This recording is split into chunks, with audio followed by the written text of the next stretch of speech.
The Westing Game by Ellen Raskin. Chapter 1. Sunset Towers.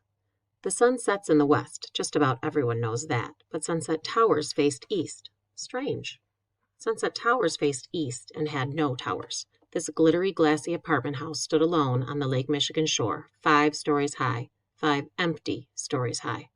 Then one day, it happened to be the 4th of July, a most uncommon-looking delivery boy rode around town slipping letters under the doors of the chosen tenants-to-be. The letters were signed, Barney Northrup.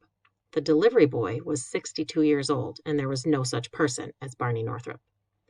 Dear lucky one, here it is, the apartment you've always dreamed of at a rent you can afford in the newest, most luxurious building on Lake Michigan. Sunset Towers. Picture windows in every room. Uniformed doorman, maid service, central air conditioning, high-speed elevator, exclusive neighborhood near excellent schools, etc., etc. You have to see it to believe it, but these unbelievably elegant apartments will be shown by appointment only.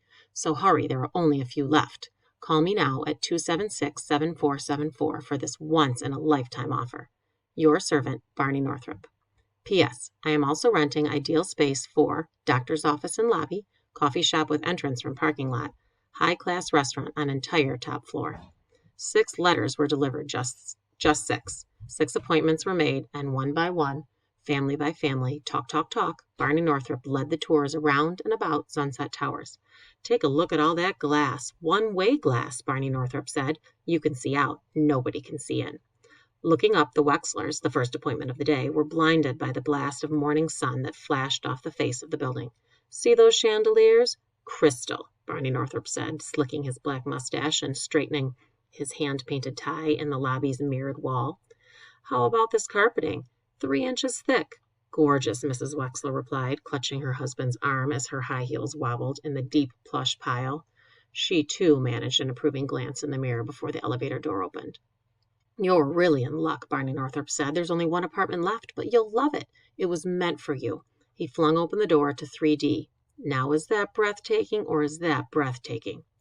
Mrs. Wexler gasped. It was breathtaking, all right. 2 walls of the living room were floor-to-ceiling glass. Following Barney Northrup's lead, she oohed and ahed her joyous way through the entire apartment. Her trailing husband was less enthusiastic. What's this, a bedroom or a closet? Jake Wexler asked, peering into the last room. It's a bedroom, of course, his wife replied. It looks like a closet. Oh, Jake, this apartment is perfect for us, just perfect, Grace Wexler argued in a whining coo. The 3rd bedroom was a trifle small, but it would do just fine for Turtle. And think what it means, having your office in the lobby, Jake. No more driving to and from work, no more mowing the lawn or shoveling snow.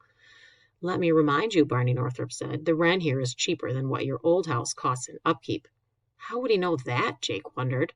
Grace stood before the front window where, beyond the road, beyond the trees, Lake Michigan lay calm and glistening. A lake view.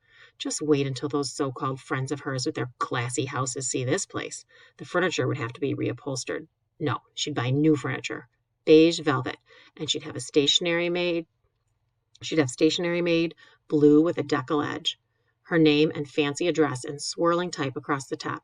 Grace Windsor Wexler, Sunset Towers on the Lakeshore. Not every tenant-to-be was quite as overjoyed as Grace Windsor Wexler. Arriving in the late afternoon, Sidel Pulaski looked up and saw only the dim, warped reflection of treetops and drifting clouds in the glass face of Sunset Towers. You're really in luck, Barney Northrup said, for the 6th and last time. There's only 1 apartment left, but you'll love it. It was meant for you. He flung open the door to a 1-bedroom apartment in the rear. Now, is that breathtaking or is that breathtaking? Not especially, Sidel Pulaski replied as she blinked into the rays of the summer sun setting behind the parking lot. She had waited all these years for a place of her own, and here it was in an elegant building where rich people lived, but she wanted a lake view.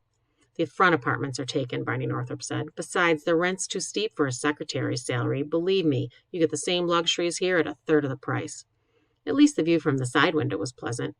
Are you sure nobody can see in? Sidel Pulaski asked. Absolutely, Barney Northrup said, following her suspicious stare to the mansion on the North Cliff. That's just the old Westing house up there. It hasn't been lived in for 15 years. Well, I'll have to think it over.